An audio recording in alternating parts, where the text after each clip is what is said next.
common misconception in the winter is everyone's afraid of getting too cold and the problems associated with cold.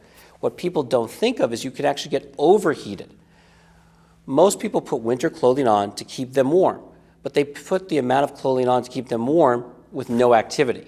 They then go out and participate in sports and activity, which raise their body temperature, and now instead of having the right layering, they're too hot, and we can actually get people with heat emergencies in the winter.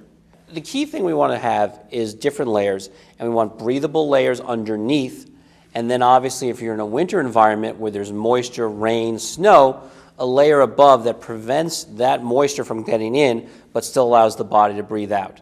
And so the most common layers next to the skin are the same whether winter or summer, nice breathable fabrics. What may be a little different is in the winter, we need to have outer layers that are available to us to protect us from moisture and wind that we will see with winter activities.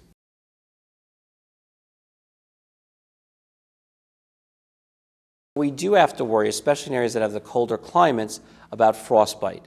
And the particular areas to pay attention to are your nose and your ears, and if you're not wearing gloves, obviously your fingers.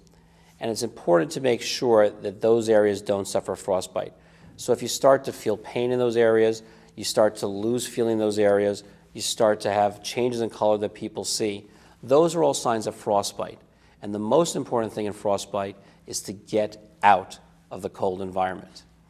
And if it's there, seek medical attention afterwards.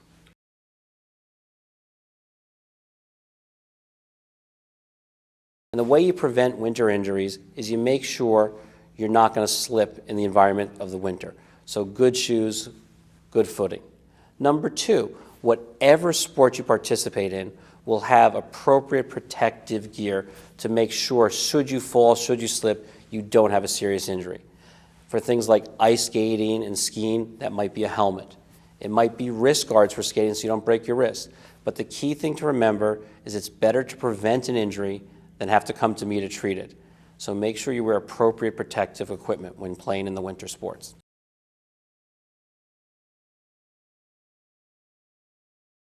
One of the things we commonly hear that's a mistake is people think protective gear is the same for everything. So for example, a lot of parents have bike helmets, which is a wonderful thing to do, and no child should ever ride a bike without a helmet.